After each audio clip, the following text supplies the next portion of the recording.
Hello everybody, Proud Fertility here, and I'm here with Aditi Loveridge from Shakti, Doula, and Life Coach.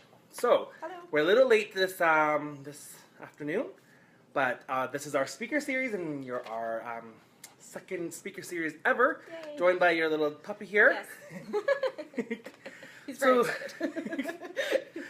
So today we're going to talk a little bit more about some of the negative sides, or the hard topics of pregnancy loss, and of course how you have supported many surrogates as well. So we have some questions that have been mailed into us, and I can also see people joining us. How are you guys doing? Hope you're doing well. So if you have missed us, this is Aditi Loveridge from Shakti Doula and Training. So actually, why don't we... Shakti Doula, Shakti Doula and Life Coach. So Aditi, why don't you tell us a little bit about yourself and what you've experienced and what brought you to what you do now and how you support surrogates? Okay, well, my whole life has kind of led me to doing the work that I'm doing. Prior to having my rainbow daughter, I was a social worker. Then I experienced 2 pregnancy losses before my pregnancy with my daughter, and those losses just really changed me. They rocked my world, and everything that I thought I knew about myself had changed, and the way that I viewed the world had changed, and yet the world around me had stayed completely the same. And there wasn't a lot of support. There wasn't a lot of understanding that pregnancy loss changes you.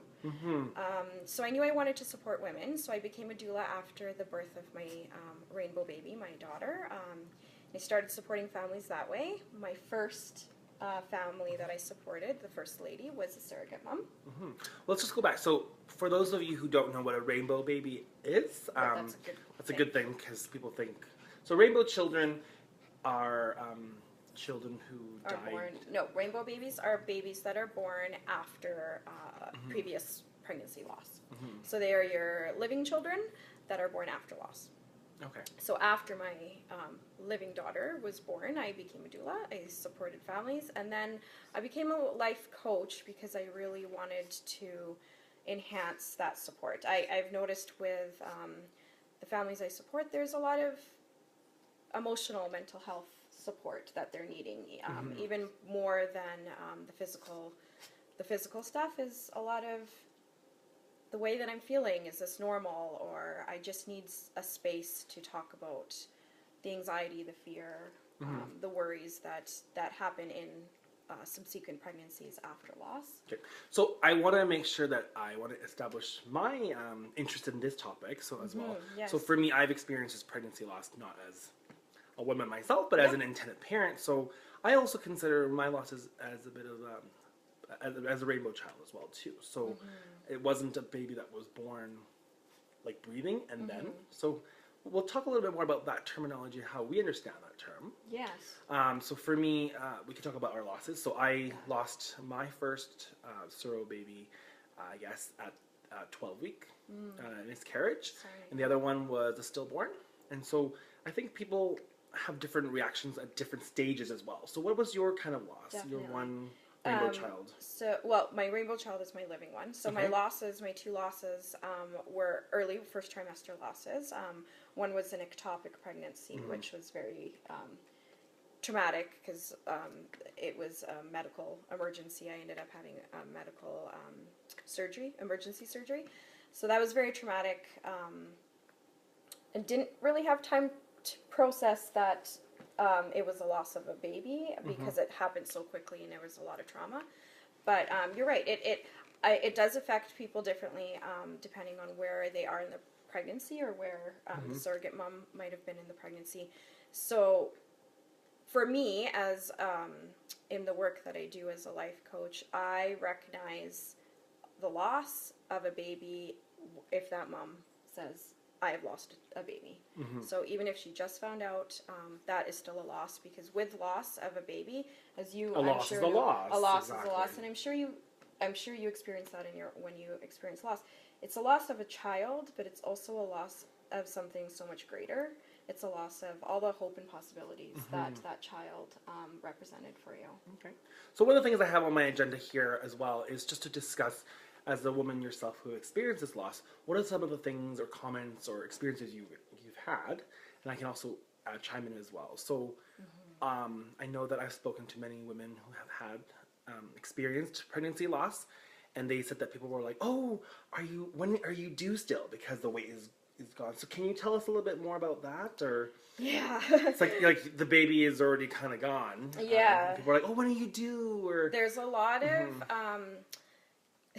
inappropriate things that are said. Some of them are well-meaning, especially if they're earlier losses. A lot of comments I've heard from clients, friends, and personally to myself was, well, at least you know you can get pregnant. Which, yes, but I'm not holding a baby. it's just an early loss. Yeah, it's just an early loss. It happens You're all the young time. and healthy. You can try again. Yes, and then when it's a later loss, well, at least it was for the best. Something happens for a reason. Yeah, for a reason. That's the universe is trying to tell you something. Yeah, exactly. And the ultimate thing that I've learned through this work and through my personal experiences, don't say those things. If you don't know what to say nothing. Just ask the person, how are you doing? I'm sorry for your loss. Just say that. I'm sorry for your loss. Validate that is a loss. It's a significant loss. And I think that the reason why people respond in that way is because people would rather talk about anything else other than pregnancy loss. So they get uncomfortable and they don't know how to broach the topic. And so I think a lot of it is well-intended, but this kind of loss is... it's very stigmatized. It's not talked about enough, and so families that are experiencing it feel really isolated. And that's actually one of our questions that was emailed in. How can I best support a friend experiencing loss? So the person who wrote this, they didn't really specify if the friend had a stillborn or if it was just early on miscarriage. And I don't think that matters. In the work that I do, it doesn't matter if it's so just early what loss, you would say, if it's validating. I'm sorry for your pregnancy loss. I'm sorry for your loss. How can I help? Cook food, and again, this doesn't matter if it's early pregnancy loss, if it's a stillbirth. It doesn't matter because the emotions are the same. And through the work I've done, I've met many families that have lost. The emotions, the grief, the processing are the same. So saying that you're sorry for your loss, my dog here, saying you're sorry if it was a later term loss, or if they've named the baby, speak that baby's name. Say how, I'm sorry that so-and-so is no longer here.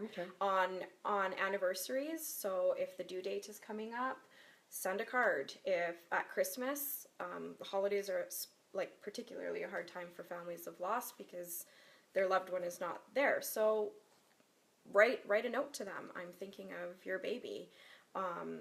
Really recognizing that it is a loss, letting them talk, I think, asking them, how are you? And if they cry, because they will, don't shy away from that. Let the tears come and sit with them. Sure. I think that is the biggest part of this work, is telling these families, that they are not alone. Okay. So we have one question here. It says, do you support surrogate families, and how? And so I want to bring this discussion as a surrogacy consultant. Typically, intended parents only kind of have in their contracts with their to the surrogate that they would provide a birth doula. Now, without trying to change everybody's requests for their surrogacy agreements, typically can a surrogate come to someone like yourself, like a doula, for kind of during the process care? Of course, they have me, myself, and Fertility team, or any other surrogacy consultancy. During the pregnancy? During the pregnancy, and then of course, then you can actually have an extra set of extra team like you to help them with. So have you kind of supported surrogates that way, or mainly just? So can you talk more about that? Yeah. So my first birth, like I said, was a surrogate mom. Amazing lady. It's her birthday today. Hi, Kira. Thinking of you. She's an amazing woman, and she chose to her life mission. Her goal was to become a surrogate mom. So when she did, right away she approached me and asked if I could be there for the birth. And but at what point in time does she contact you? Like, oh, can you? As soon as, like, basically, people hired birth doulas at various points in pregnancy. Typically, I start really supporting them after 20 weeks. Okay. And so I went for prenatal appointments. So prenatal appointments are talking about what mom's birth wishes are, because it is the surrogate's mom's body and it is her birth. So we talk about what her wishes are, and if the intended parents are going to be at the birth. Some parents are not.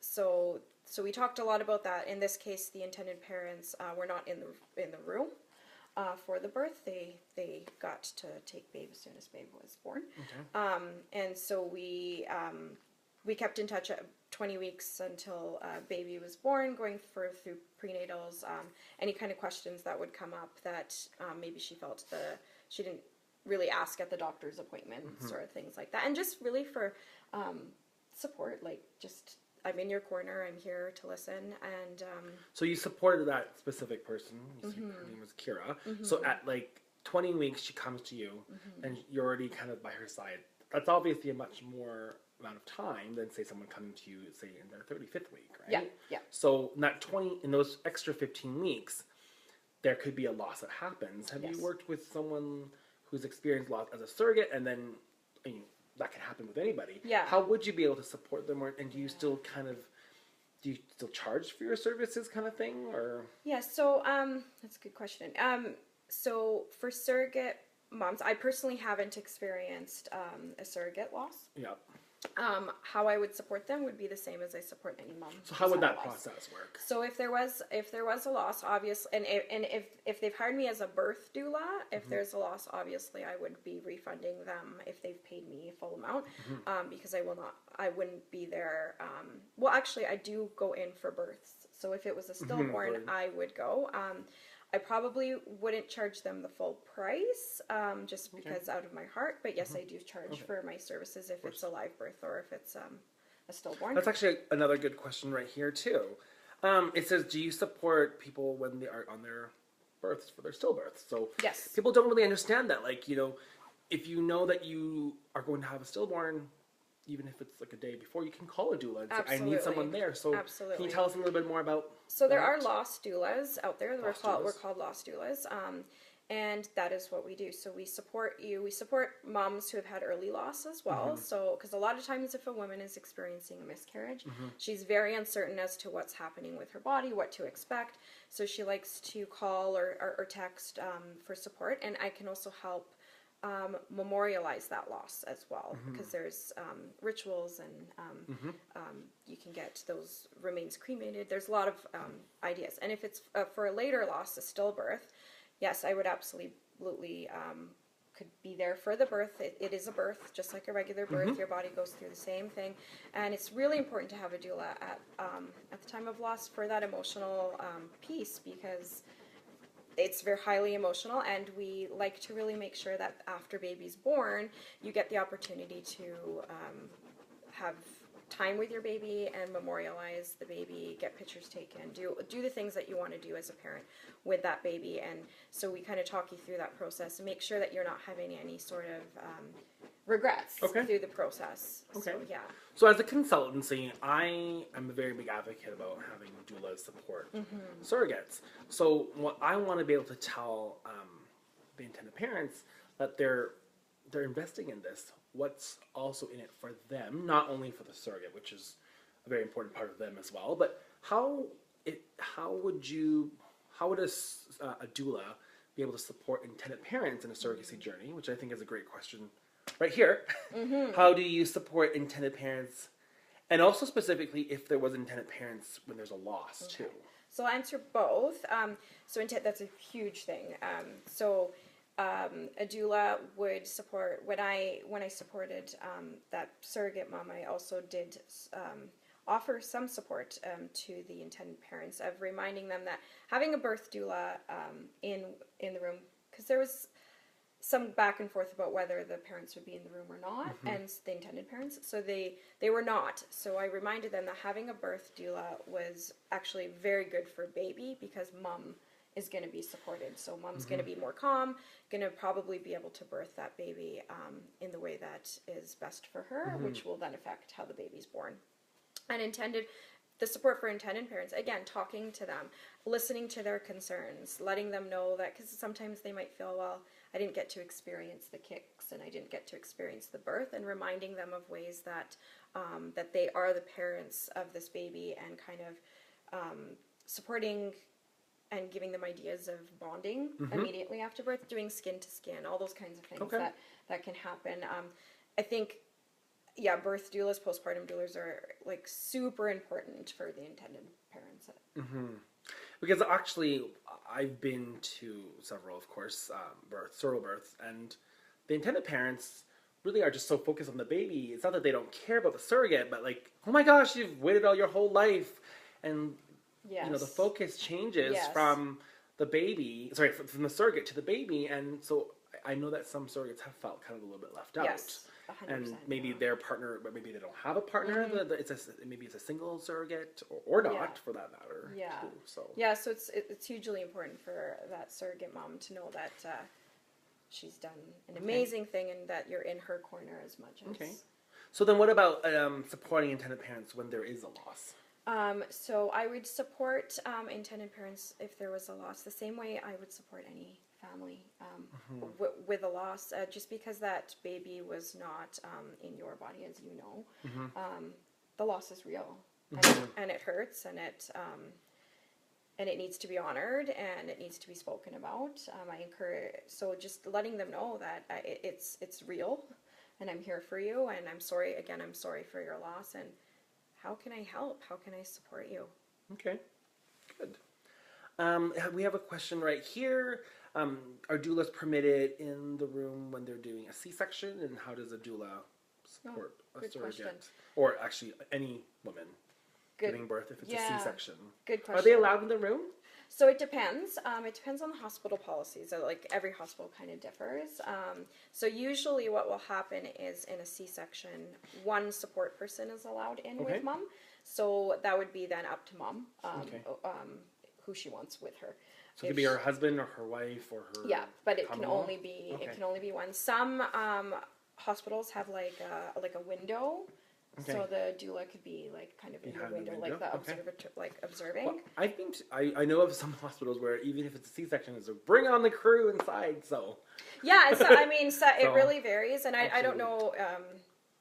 I only know Calgary specific hospitals, but across Canada the rules can be different. So let's see. Do we have any questions online? But just with that, a postpartum doula, just because you mentioned it, a postpartum doula is particularly essential after cesarean births, because mom's mobility is restricted. So postpartum doula is really, really good for having an extra set of hands, kind of also talking to mom, processing the C-section, and just making sure mom's healthy. I mean, postpartum doulas are always good, but particularly after cesarean, just because mom's mobility is not quite there. This is a really good question that was sent to us just before we started. She said she couldn't make it. How do you prepare for a loss if you haven't experienced it yet? Oh, that's a good question. I think it was coming from a surrogate point of view. From a surrogate point of view? But also for intended parents, or even for any woman. For any person, or even the husband of the... I think that is and I love that question, because it actually opens up discussion. And that's the biggest thing with pregnancy loss, is getting that conversation flowing. I think the best way that you can, because nothing prepares you, nothing can really prepare you on how you process it, but knowing what supports are out there, knowing that it's not your fault, but if it's surrogate mom, I've talked to some, I personally haven't supported a surrogate, but I've spoken to some who've had loss, and the guilt is even deeper, because they feel even... It was their fault, even though they followed the protocol, did everything to the T. Exactly. And some intended parents can put blame on surrogate mom, just because the anger needs to be placed somewhere, and in that case, that's where it would go. So just... you know, you can't really prepare for your emotions, but knowing, number one, you're not alone. It's not your fault. Knowing what supports are out there. And it happens. Unfortunately, pregnancy loss is real. There's nothing that you did to make it happen. Would that be an essential step too, to maybe, you know, you're preparing for the loss, hoping that there's not going to be a loss, that you maybe find a doula you can work with fairly early on? Like, why 20 weeks? Can you not think of it before 20 weeks too? Oh yeah, or? totally. Okay. You can think about it as early as one. I personally love when clients hire me early on, because it gives us a chance to build that rapport too. Because by the time then she's ready to birth, or if there are bumps in the road, like she really feels like I'm in her corner, and we already have that established. Okay. And she's more likely, if there is a loss, to reach out for support. Okay. I think you pretty much addressed this one. Why do you specialize in loss? But, yeah, because of my personal experience, and just knowing that everybody who has loss is feels quite isolated and alone, and I want women to know that you're not alone, and there is support for you. I have a question myself, actually. So, there are many people who experience loss and they don't actually process it, and then maybe months later, years later, they start, you know, unraveling it. Exactly. So, would going to a doula be good for that, or should they just kind of leave it for the life psychologist coach. or something? So my life coaching services. That's a good question. That's What's a life coach? Yeah. So a life coach is basically somebody who walks with you on your journey. We don't try to fix a problem of your past, but we try to create a future that you are wanting for yourself. So if that means you want more happiness or peace, or you just want to heal from grief or whatever, we just walk with you. We don't come with an agenda. We sit with you, and we talk through conversation, just like how we're having. And I make connections on past behaviors, patterns, and help you to see things maybe in a different perspective. So to answer your question, the life coaching sessions would be ideal for walking with somebody through that journey of it's been months, and now suddenly my life is falling apart. Because the thing is with grief, if you don't address it, it will come up. So, and the grief can manifest. It can manifest into anger, anxiety, fear, and so if you're not addressing it, those things are going to bubble up. And not only that, like, I've met enough people in these groups who have experienced loss that the loss manifests itself after they've had another child who actually lives. Yes. So I think you were asking me a little bit about this that I should talk about here. Yes. So for me, I didn't really obviously I shut down after my stillborn, but you have to find different ways to address your own issues and your and your losses. But I would say the first year, I just didn't really want to talk about it. It's just, and particularly because I'm not the woman carrying it, and you know, some of the insensitive, and this is a very important thing. I want to honor the losses of, say, a man in the process of this, or let's just say gay intended parents. Like I've dealt with those too. Like people say insensitive things. It's very. It's like, well, you just pay another woman to do it again. I was like, oh my god, that's not the right way to approach this. Or, well, it wasn't your body.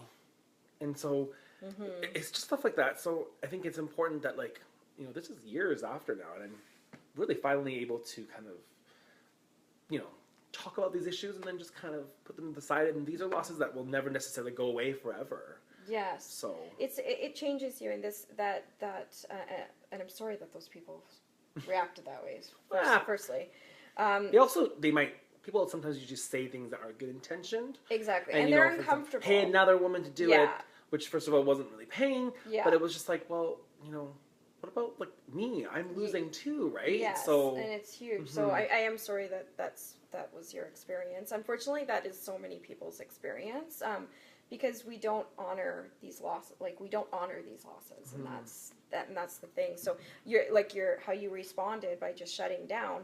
That's a direct reflection of how society views pregnancy and infant loss, especially in the case of gay parents or men or surrogacy. Or they think, well, why are you? And there are actually many groups or literature out there for the men as well too, as we've known in our communities too. So I think that's really important. Maybe that should be another speaker topic. Oh yes, pregnancy loss for men, not just the intended fathers. It's a huge thing, like for men, because men.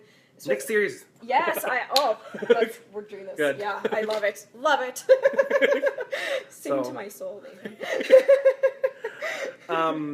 I don't think I answered the question, but yeah. Something about life coach. So there was one question that typed in earlier. How do you ensure New Year's goals are met as a life coach? As a life coach, well, I'm not sure if it's related to pregnancy or but I mean, life coaches, you walk with your client through all kinds of journeys. So yeah, making the goal specific, measurable, and making them like small, like attainable things, like measurable. We don't want to attainable. Yeah, realistic. Yeah, we don't want to be putting so much pressure on ourselves that if it doesn't happen, and like be gentle with yourself. I feel if something didn't get completed because of something else popped up that took more priority, I mean, that's life, right? Yeah.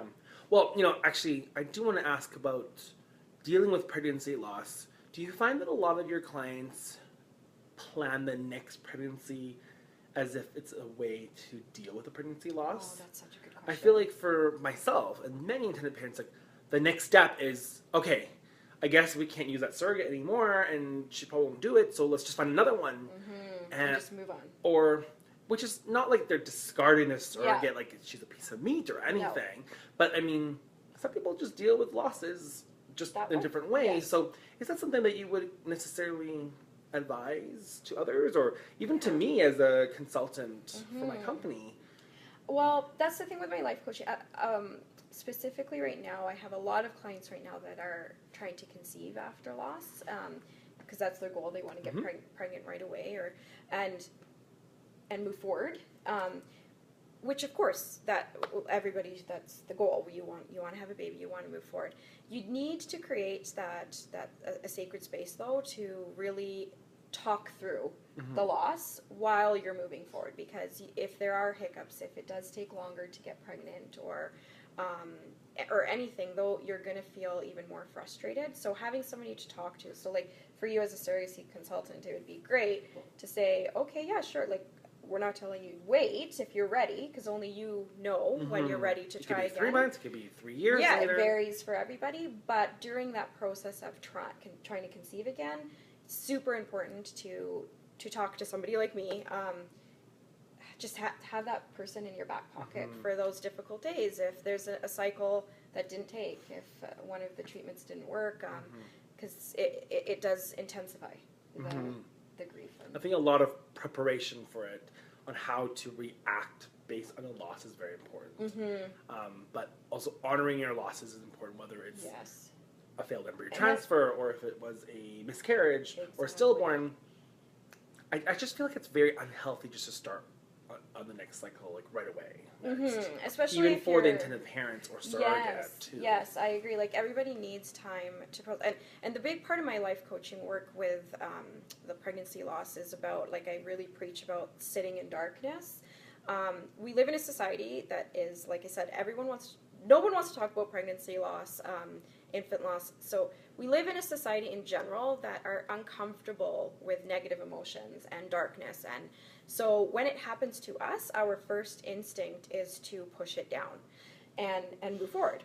We want to get to the light. We want to get to the happy part. We want to get to the joy. The only way we can fully experience full and honest joy is to really sit with the darkness and say, you know what? I had a loss. I'm not okay. And to talk about it in a therapeutic way is the bulk of why I do this work, because we need that outlet, and we need a space to grow, so that when the joy comes, we can fully sit with the joy and fully feel that joy. Exactly. Yeah. So we'll end it there. Do you have any final parting words, Aditi?